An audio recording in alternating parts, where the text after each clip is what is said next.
అదే RTV app వార్తల్ని క్షణాల్లో చదివే అవకాశం ఉంటుంది. ఒక న్యూస్ పేపర్, ఒక టెలివిజన్ ఛానల్ మీ చేతుల్లో ఎప్పుడూ ఉంటాయి.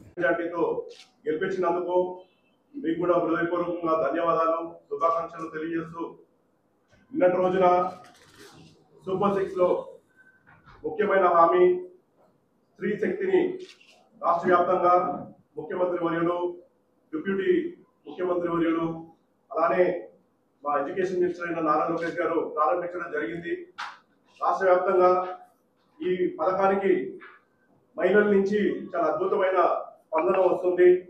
ఈ హామీని అమలు చేయడంతో సూపర్ 6 పథకాల్లో తెలుగుదేశం పార్టీ కూటమి ప్రభుత్వం ఇచ్చిన హామీలు 85% మీద కంప్లీట్ చేశాము. ప్రథమంగా ఈ సంవత్సరం 2025లో దాదాపు సూపర్ 6 పథకాల్లో 3 పథకాలు, పక్కన తల్లికి వందనం పథకం, అంటే ఎంతమంది బిడ్డలు ఉంటే అంతమంది బిడ్డలకి 15,000 రూపాయలు ఇస్తామన్న హామీని నెరవేర్చాము.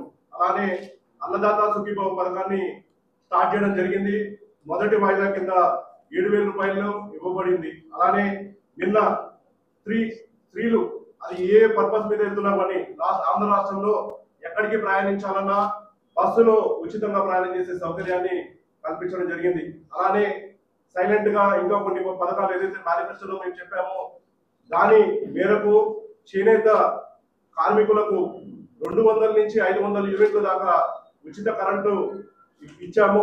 అలానే నాయి బ్రాహ్మణులు ఎవరైతే సలూన్లు రన్ చేస్తున్నారో వాళ్ళకి 200 యూనిట్ని ఉచితంగా ఈ రాష్ట్ర ప్రభుత్వం ఇవ్వడం జరిగింది. అలానే నాయి బ్రాహ్మణులు ఎవరైతే టెంపుల్స్ లో వర్క్ చేస్తున్నారో వాళ్ళకి 20,000 నుంచి 25,000 రూపాయలు వేతనం పెంచుతూ జీవోలు ఇప్పటికే ఇంప్లిమెంట్ చేయడం జరిగింది. ఇవన్నీ అమలు చేసుకుంటూ గత ప్రభుత్వం ఏదైతే విధ్వంస పాలనని అధిగమిస్తూ అందరూ చాలా అంటే ఇవన్నీ పథకాలు చాలా సులయాసంగా ఇస్తున్నారు, ఇవన్నీ కూడా జనరల్ గా జరిగిపోతున్నాయని చెప్పి ప్రజలందరూ కూడా భావిస్తున్నారు. దీని వెనకాల చాలా చాలా ప్రయత్నం ఉంది. ఈ పథకాలన్నీ ఇవ్వడానికి కూడా ఈ సంవత్సరం కాలంలో ప్రభుత్వం ఎంతో కష్టపడుతుంది. గత ప్రభుత్వము ఎంతో ఆర్థిక విధ్వంసం చేసి దాదాపు 10 లక్షల కోట్ల రూపాయలు అప్పు చేసేసి, అలానే బీసీలకి, ఎస్సీలకి, ఎస్టీలకి కేంద్రం ఇచ్చిన ఏవైతే పథకాల ద్వారా ఇచ్చిన డబ్బులు ఏవైతే ఉంటాయో అవన్నీ కూడా మళ్ళీ ఇచ్చి గత ప్రభుత్వం చేసిన ఆర్థిక విధ్వంసాన్ని ఎదురీడి ఆయన మేధాశక్తితో, నారా చంద్రబాబు గారి మేధాశక్తితోనే ఈ పథకాలన్నీ కూడా అమలు అవుతున్నాయి. అలానే ఇంకా ముఖ్యంగా మిగిలింది స్త్రీ నిధి ఒకటి మిగిలింది. ఖచ్చితంగా ఈ సంవత్సరంలో అది కూడా డెఫినెట్ గా ఇంప్లిమెంట్ చేస్తామని చెప్పి ఇప్పటికే రాష్ట్ర ప్రభుత్వం నిన్న మన బాబు గారి స్పీచ్ లో మనం వినడం జరుగుతుంది. దీంతో ఏదైతే హామీలు రాష్ట్ర ప్రభుత్వానికి మేము ఇచ్చిన, రాష్ట్ర ప్రభుత్వం అంటే గతంలో కూటమి ఇచ్చిన హామీలు ఏవైతే ఉంటో ఆ హామీలన్నీ కూడా నెరవేరుస్తూ ఒక పక్కన నేనైతే గర్వంగా చెప్పగలుగుతాను, ఒక పక్కన అభివృద్ధి చేస్తున్నాము. అలానే ఆంధ్ర రాష్ట్రంలో ఎప్పుడు అందించినంత సంక్షేమ పథకాల్ని ఇవాళ ఆంధ్ర రాష్ట్రంలో ఇస్తున్న, బహుశా భారతదేశంలోనే ఆంధ్ర రాష్ట్రంలో ఇవాళ అందిస్తున్న సంక్షేమాన్ని బహుశా ఏ ఆంధ్ర రాష్ట్రంలో ఇస్తున్నది భారతదేశంలో ఎక్కడ కూడా జరగట్లేదని నేను భావిస్తున్నాను. డెఫినెట్ గా ఇవాళ బాబు గారు ఎవరితో అంటే ప్రత్యర్థులు వేరే రాజకీయ పార్టీలు కాదు, బాబు గారు గతంలో ఆయన ఏదైతే సంక్షేమం చేశారో ఆ సంక్షేమంతో ఆయన పోటీ పడుతూ గతంలో ఇచ్చిన సంక్షేమాన్ని ఆయన పోటీ పడుతూ అంతకన్నా రెట్టింపు సంక్షేమాన్ని ఇవాళ ఆంధ్ర రాష్ట్రానికి అందిస్తున్నారు. అలానే పక్కన మనం చూస్తున్నాము ఆంధ్ర రాష్ట్రంలో అభివృద్ధి కోసం కేవలం సంక్షేమం మీదే కాకుండా అభివృద్ధి దిశగా ఆంధ్ర రాష్ట్రానికి తీసుకెళ్ళడానికి పరిశ్రమలు దాదాపు 6 లక్షల కోట్ల రూపాయల పెట్టుబడుల్ని ఇప్పటికే 113 కంపెనీలు ఆంధ్ర రాష్ట్రంలో పెట్టుబడి పెడుతూ 6 లక్షల కోట్ల పెట్టుబడిని ఆంధ్ర రాష్ట్రానికి ఆకర్షించి తద్వారా 5,50,000 మందికి డైరెక్ట్ గా ఉపాధి కల్పించబోతున్నాం. అలానే పేదరిక నిర్మూలన కోసము ఇప్పటికే P4 పథకాన్ని ఇంప్లిమెంట్ చేస్తున్నాము. అలానే అన్న క్యాంటీన్లని ఆల్రెడీ స్టార్ట్ చేయడం జరిగింది. అలానే ప్రతి కాన్స్టిట్యున్సీస్ లో అన్నదాత కార్యక్రమాన్ని పెట్టి అన్న క్యాంటీన్స్ పెట్టి 5 రూపాయలకే భోజనం అందించే కార్యక్రమాన్ని కూడా రాష్ట్ర ప్రభుత్వం శ్రీకారం చుట్టింది. ఇలా అన్ని పథకాలు మనం చేసుకుంటూ వెళ్తుంటే దాన్ని మన జగన్మోహన్ రెడ్డి గారు ప్రెస్ మీట్ పెట్టి ఆయన మాట్లాడిన వ్యాఖ్యలు ఏవైతే ఉన్నాయో అవన్నీ కూడా చాలా అనుచిత వ్యాఖ్యలు. ఒక పక్కన జగన్మోహన్ రెడ్డి గారు నారా చంద్రబాబు గారికి వయసు అయిపోతుందని చెప్పి ఆయన నరకానికి వెళ్తాడని చెప్పి ఇలాంటి అనుచిత వ్యాఖ్యలు చేసి ఇవాళ జగన్మోహన్ రెడ్డి గారు ఏం ప్రూవ్ చేయాలనుకుంటున్నారో నాకైతే అర్థం కావట్లేదు. ఒకటైతే క్లియర్ గా అర్థమవుతుంది, election results ZPTC election results లో క్లియర్ గా ఓడిపోయారు. గతంలో జనరల్ ఎలక్షన్ లో మేము తెలుగుదేశం పార్టీ కూటమి అభ్యర్థులు రాయలసీమలో బాగా వేయడం జరిగింది. ఇవాళ వైఎస్ఆర్సీపీ ఫౌండేషన్ కూడా కదిలిస్తూ వచ్చిన రిజల్ట్ ని చూసి జగన్మోహన్ రెడ్డి గారు ఫ్రస్ట్రేషన్ లో ఏం మాట్లాడుతున్నారో ఆయనకే తెలియకుండా మాట్లాడుతున్నారు.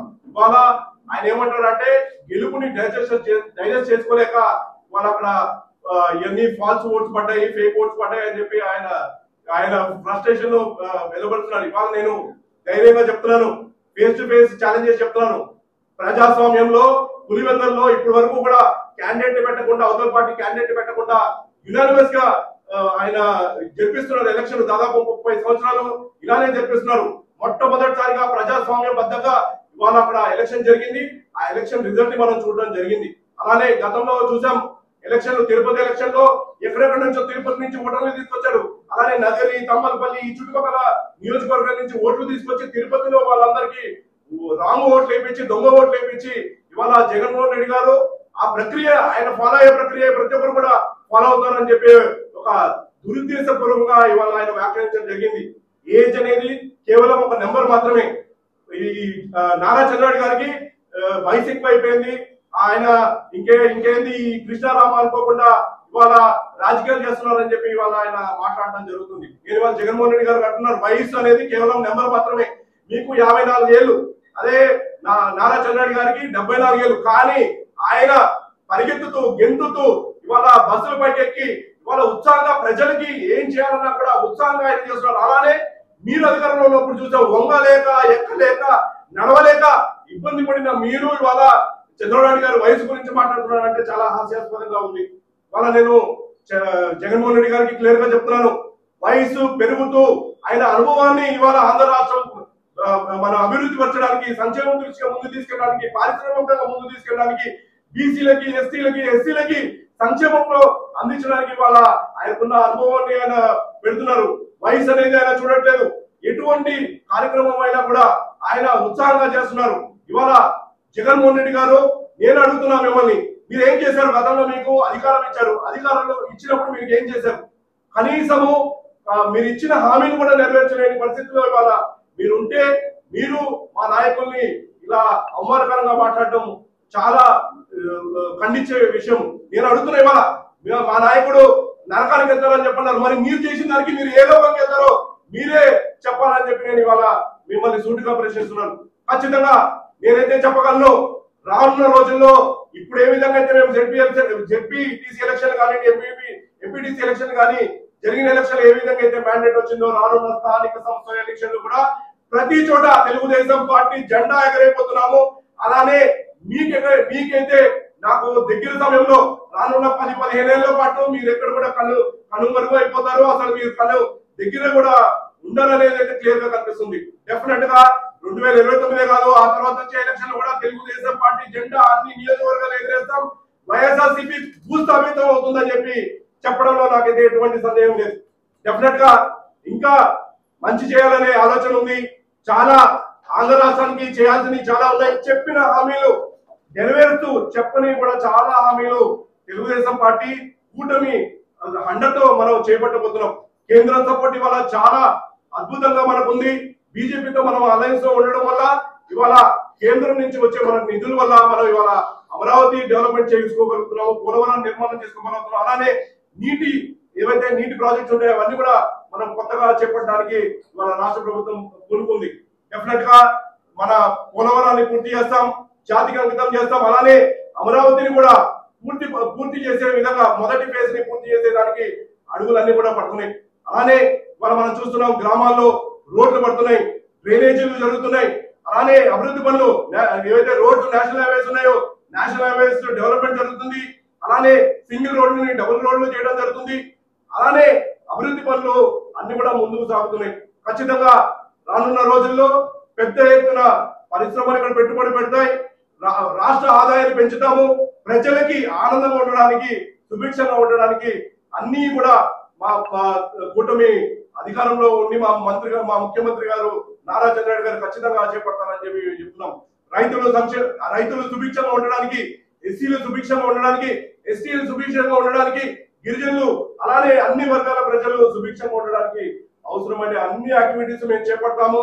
అలానే ఏదైతే గతంలో మేము మేనిఫెస్టోలో వీళ్ళందరికీ ఇచ్చిన హామీలన్నీ కూడా ఖచ్చితంగా నిలబెట్టుకుంటూ ఈ ఏదైతే మాకు ఇచ్చిన మ్యాండేట్ ఉందో ఆ మ్యాండేట్ కి సాకారం చేస్తూ ప్రజలు ఇచ్చిన ఏదైతే నమ్మకంతో ఇచ్చారో ఇది మంచి ప్రభుత్వం అని చెప్పి నమ్ముతూ ఏదైతే మ్యాండేట్ మాకు ఇచ్చారో ఆ మ్యాండేట్ ని మేము అనుసరిస్తూ ప్రజలకి ఏవేవైతే చేయాలో అవన్నీ కూడా చేస్తూ ముందుకెళ్తాము.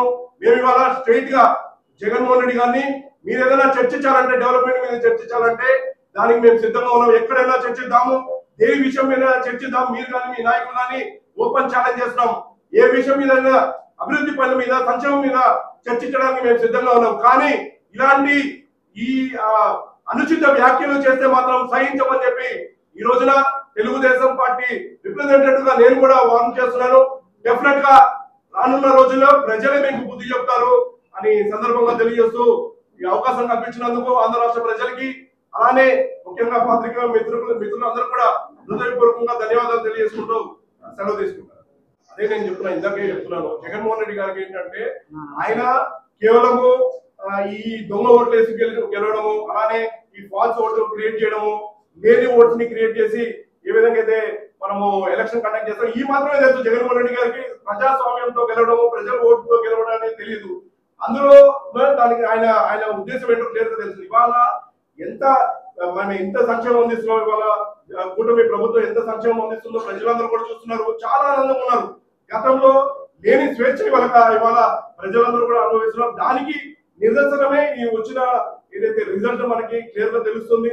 అందరూ కూడా ఓట్లు వచ్చారు, స్వతంత్రంగా ఓట్లు వేశారు, వాళ్ళకి ఎవరైతే నచ్చారో వాళ్ళు ఓట్లు వేశారు. కాబట్టి కనీసం డిపాజిట్ కూడా లేకుండా ఇవాళ జగన్మోహన్ రెడ్డి గారు మరొకటి మాట్లాడారు, మా బూత్ లో ఏజెంట్లు కూడా లేరు, ఏజెంట్లు లేకుండా మీరు ఎలక్షన్ ప్రక్రియ పెట్టారంటే ఇవాళ వైఎస్ఆర్సీపీ పార్టీ ఎంత దుస్థితిలో ఉందో మనకు అర్థమవుతుంది. కనీసం మీరు బూత్ ఏజెంట్ కూడా పెట్టుకోలేని పరిస్థితిలో ఇవాళ ఉండి మీరు దాన్ని కూడా కూటమి మీద రుద్దారంటే దాన్ని బట్టి అర్థమవుతుంది మీ పరిజ్ఞాన శక్తి, తర్వాత మీ ఏదైతే దురాలోచన ఉందో అది అర్థమవుతుంది. ఖచ్చితంగా జగన్మోహన్ రెడ్డి గారికి అయితే ఒకటైతే అర్థమైపోయింది, మనం గెలిచేది లేదు, ఇంకా మనం తట్టా సర్దుకోవాల్సిందే అని ఫ్రస్ట్రేట్ అయ్యి మాట్లాడినట్టయితే నాకు అనిపిస్తుంది. అంటే ప్రజలు 36 ఓట్లు కూడా కార్యకర్తలు వేసారు, వాళ్ళకి ధన్యవాదాలు. నేను చెప్పేది ఏంటంటే 636 ఓట్లైనా వాళ్ళకి రావాల్సిన అవసరం నేనే లేదు. యాక్చువల్ చెప్పాలంటే పులివెందుల్లో వాళ్ళు చేసిన అక్రమాలకి, అక్కడ చేస్తున్న దౌర్జన్యానికి కనీసం 636 ఓట్లు కూడా వాళ్ళకి రాకూడదు యాక్చువల్ చెప్పాలంటే.